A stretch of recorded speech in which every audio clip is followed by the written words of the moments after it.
क्या लिखा है यहाँ पे? यीशु ने उनकी ओर देखकर कहा, मनुष्य से तो यह नहीं हो सकता, परंतु परमेश्वर से हो सकता है, क्योंकि परमेश्वर से सब कुछ हो सकता है। हालेलुया। परमेश्वर से सब कुछ हो सकता है। कोई भी ऐसा काम नहीं जो परमेश्वर से नहीं हो सकता। हालेलुया। हर एक चीजें परमेश्वर के लिए संभव है। कोई भी ऐसा चीज नहीं जो प्रभु यीशु मसीह के लिए, उस महान परमेश्वर के लिए असंभव हो। कितने लोग आप मानते हैं कि परमेश्वर के लिए सब कुछ संभव है? हर एक चीजें यीशु के नाम में सब कुछ संभव है। कोई भी काम असंभव नहीं। आपकी परिस्थितियां असंभव नहीं है, आपकी समस्याएं असंभव नहीं है, आपकी बीमारियां असंभव नहीं है, आपके दुख असंभव नहीं है, आपकी चिंताएं असंभव नहीं है। यीशु के लिए सब कुछ संभव है कि वो खत्म कर सकता है। लेकिन फिर भी आज हमारे जीवन में हम उस महान परमेश्वर को जानते हैं, उस सर्वशक्तिमान परमेश्वर को जानते हैं, उस जिंदा परमेश्वर को जानते हैं। फिर भी आज हमारे जीवन में बहुत सी ऐसी बातें हैं जो हमारे जीवन में राज्य कर रही हैं। हम जानते हैं कि यीशु मसीह सर्वशक्तिमान है, हम जानते हैं कि यीशु मसीह के लिए कोई भी काम कठिन नहीं है, लेकिन फिर भी आज बहुत सी ऐसी चीजें हैं जो हमारे जीवन में वो राज्य कर रही हैं और हम उसके कारण से परेशान और दुखी हैं। हालेलुया। हम उस कारण से परेशान और दुखी हैं। क्यों आज समस्याएं हमारे जीवन में रहती हैं? क्यों आज चिंताएं हमारे जीवन में रहती हैं?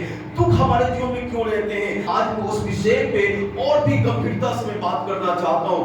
क्यों हमारे जीवन में ये सारी चीजें राज करती हैं जबकि यीशु के लिए कोई भी काम असंभव नहीं है? निकालेंगे हम लोग लूका का पुस्तक 6 अध्याय और उसका 46 वचन को पढ़ेंगे। 6 अध्याय उसका 46 वचन 46। जल्दी से कोई एक जन पढ़े। बाइबल क्या बताती है? जब तुम मेरा कहना नहीं मानते तो क्यों मुझे हे प्रभु कहते हो? बाइबल बताती है कि जब तुम मेरा कहना नहीं मानते, आशीषें यही पे है। जो आपके लिए असंभव है, जो परमेश्वर संभव करना चाहता है, वो संभव यहां पे है। जो आपके लिए असंभव है लेकिन परमेश्वर के लिए असंभव नहीं है। परमेश्वर आपके दुखों से, आपके तकलीफों से, आपकी चिंताओं से, आपके रोगों से, आपके हर एक फाइनेंशियल प्रॉब्लम से, सारी चीजों से वो आजाद कर सकता है। उसके पास ये ताकत है। लेकिन बाइबल बताती है कि जब तुम मेरा कहना नहीं मानते, जब तुम मेरा कहना नहीं मानते तो क्यों मुझे हे प्रभु कहते हो? यीशु मसीह ने कहा वहां के सारे लोगों को कि जब तुम मेरा कहना नहीं मानते, जब तुम मेरी बातों को नहीं मानते, मेरी आज्ञा का पालन नहीं करते, तो मुझे हे प्रभु क्यों कहते हो? हम जानते हैं वो महान परमेश्वर है, फिर भी आज हम तकलीफों में हैं, फिर भी आज हम दुखों में हैं, समस्याओं में हैं, चिंताओं में हैं। अनेकों प्रकार के दुख हमारे जीवन में, चिंताएं राज कर रही हैं। हम जबकि यीशु के नाम में सब कुछ संभव है, यीशु से सब कुछ संभव है, उससे कोई भी काम संभव नहीं, फिर भी हम आज उन चीजों में जीवन को बिता रहे हैं। तो उसका एक ही कारण है कि हम परमेश्वर का बात नहीं मानते। हालेलुया। उसका सिर्फ एक ही कारण है कि सर्वशक्तिमान परमेश्वर का जब बात हम नहीं मानते, तब परमेश्वर हमारे प्रार्थना का उत्तर नहीं देता, परमेश्वर हमारे जीवन में काम नहीं करता, परमेश्वर हमारे उन दुखों से वो हमको आजाद नहीं करता, हमारी समस्याओं से आजाद नहीं करता, हमारी तकलीफों से आजाद नहीं करता। हम उसी में फंसे रहते हैं, हम उसी में उलझे रहते हैं। बाइबल बताती है जब तुम मेरा कहना नहीं मानते। पता है मैं काफी समय से प्रार्थना कर रहा हूं, चर्च के लिए, कलीसिया के लोगों के लिए मैं काफी समय से प्रार्थना कर रहा हूँ, परमेश्वर पिता अपने लोगों को आप आशीष दीजिए, पूरे कलीसिया के लोगों को आशीष दीजिए, चिंताओं से आजाद कीजिए उनको, उनके दुखों से आजाद कीजिए, उनके रोगों से आजाद कीजिए, उनके फाइनेंशियल प्रॉब्लम से आजाद कीजिए, सारी समस्याएं उनके जीवन से चली जाए। मेरे प्रभु आप में उन्नति करने पाए, आत्मा में उन्नति करने पाए, वचन में उन्नति करने पाए, प्रार्थना में उन्नति करने पाए, हर एक बात को उन्नति करने पाए, वरदानों में बढ़ने पाए, अभिषेक को पाए। लेकिन मैं प्रार्थना करते करते मैं थक गया। मैं देख रहा हूं कि मैं प्रार्थना कर रहा हूं, मैं पूछा परमेश्वर से कि प्रभु क्या बात है, मैं इतना समय से प्रार्थना कर रहा हूं, कलीसिया क्यों उन्नति नहीं हो रही है, कलीसिया ग्रो नहीं कर पा रही है, कलीसिया बढ़ नहीं पा रही है, क्या मेरे प्रार्थना में कमी है? परमेश्वर का नहीं, लोगों में कमी है। लोग नहीं पाना चाहते हैं, लोगों के जीवन में मैं काम करना चाहता हूं, लेकिन वो बात नहीं मानते। आज बहुतों का जीवन प्रार्थना का नहीं है, आज बहुतों का जीवन परमेश्वर के वचन में चलने का जीवन नहीं है, प्रभु के वचन का आदर नहीं करते। आज लोग परमेश्वर की उपस्थिति में जाते नहीं है, जबकि बाइबल बताती है आओ हम आपस में बैठे और वाद विवाद करें। परमेश्वर हम लोगों से बातचीत करना चाहता है, वाद विवाद करना चाहता है, हम उसके पास जाते नहीं है।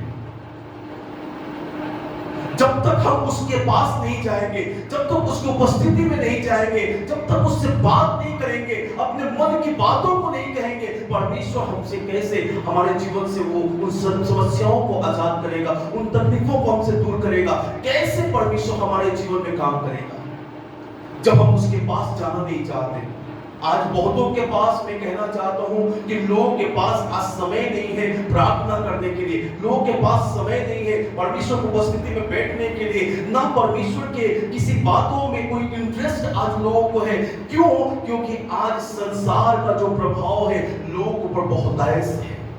इसीलिए आज जो चिंताएं हैं, दुख हैं, तकलीफें हैं, समस्याएं हैं, बहुत आयस लोगों के जीवन में भरी हुई है। मैं आपको बताना चाहता हूं कि आप अपना मेहनत अपने बल से आप चाहेंगे कि आप खूब मेहनत करके आप कुछ भी कर आप सब कुछ बदल सकते हैं, ऐसा नहीं हो सकता। आप कितना भी मेहनत कर लें, आप नहीं बदल सकते अपने परिस्थितियों को, आप नहीं बदल सकते अपने हालातों को, जब तक परमेश्वर का इन्वॉल्वमेंट आपके जीवन में नहीं हो, जब तक परमेश्वर आपके जीवन में काम नहीं करे, जब तक परमेश्वर आपको आजाद ना करे, जब तक परमेश्वर आपको ना छुड़ाए, वो आपको शांति ना दे, वो आपको आनंद ना दे, आप नहीं पा सकते। अपने मेहनत से, अपनी ताकत से, अपने बल से आप प्राप्त नहीं कर सकते। हालेलुया।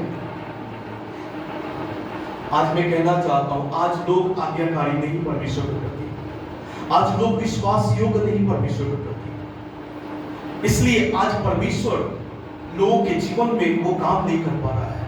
आज परमेश्वर दुखी है, आज परमेश्वर परेशान है, वो अचिंतित है कि मैं सब कुछ कर सकता हूं, लेकिन मेरे पास आने के लिए इन लोगों को टाइम नहीं है, मेरे उपस्थिति में बैठने के लिए टाइम नहीं है, उपवास करने के लिए टाइम नहीं है। बहुत सी ऐसी बातें हैं जो परमेश्वर चाहता है कि मेरे लोग मेरे उपस्थिति में बैठे, और वो हमको आजाद करना चाहता है, वो हमको आजाद देखना चाहता है। बाइबल बताती है कि उसके लिए कोई भी काम असंभव नहीं, सब कुछ उससे संभव है, सब कुछ उससे संभव है। लेकिन उस संभव करने वाले परमेश्वर के पास हम लोग बैठ नहीं रहे हैं। उस असंभव से आजाद करने वाले परमेश्वर के पास आज हम लोग बैठ नहीं पा रहे हैं, जिस कारण से वो आज परेशान है, दुखी है इस बात को लेकर के। मेरे पास आकर के भी ये चिंताओं में बने रहेंगे, ये तकलीफों में फंसे रहेंगे, समस्याओं में फंसे रहेंगे, दुखों में फंसे रहेंगे, तो मेरे पास आने का भी कोई भी इनका फायदा नहीं है।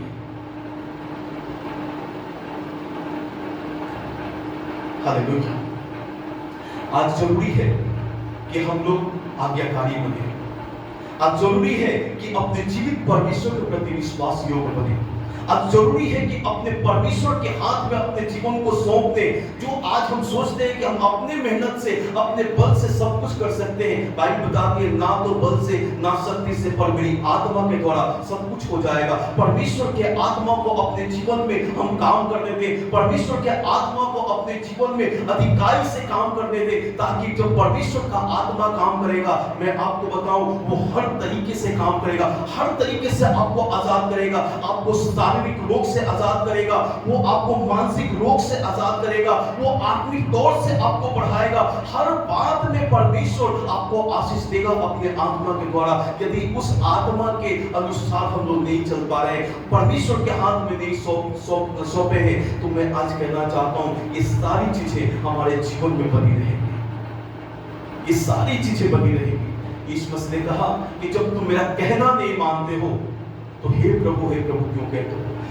आप देख लीजिए, उठा करके एक प्रार्थना करने वाले व्यक्ति का जीवन और एक ना प्रार्थना करने वाले व्यक्ति का जीवन, एक वचन में चलने वाले व्यक्ति का जीवन और एक वचन में ना चलने वाले व्यक्ति का जीवन, आप देख लीजिए, दोनों में जमीन आसमान का फर्क होगा, दोनों में जमीन आसमान का फर्क होगा।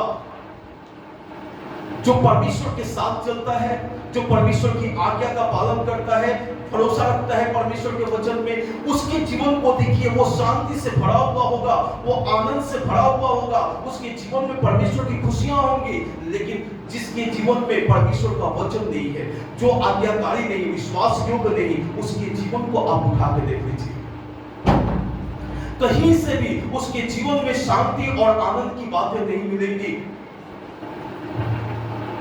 केवल परमेश्वर कर सकता है। यदि आज हम लोग उस महान परमेश्वर को जान गए हैं, उस महान परमेश्वर को जान गए हैं, तो आज हम लोग उसके पास आए, उसके पास बैठे। वो कहता है कि आओ हम आपस में वाद विवाद करें, आओ हम आपस में बैठ के बातचीत करें। यदि तुम्हारे पाप लाल रंग के हो, अर्गवानी रंग के हो, मैं उसे हीन की नहीं श्वेत कर दूंगा। तुम्हारी समस्याएं कितनी भी बड़ी हो, तुम्हारे दुख कितने भी बड़े हो, तुम्हारी चिंताएं कितनी भी बड़ी हो, मैं सब खत्म कर दूंगा। आओ मेरी उपस्थिति में और बैठो, उससे बातचीत करो, और जो मैं तुमको सिखाना चाहता हूं तुम उसको सीखो, जो मैं तुमको बताना चाहता हूं उसके अनुसार चलो, तो तुम्हारी सारी समस्याएं खत्म हो जाएंगी, तुम्हारे सारे कलेश कट जाएंगे, तुम्हारी सारी तकलीफें खत्म हो जाएंगी। मेरे बातों को मानो, मेरी आज्ञा का पालन करो।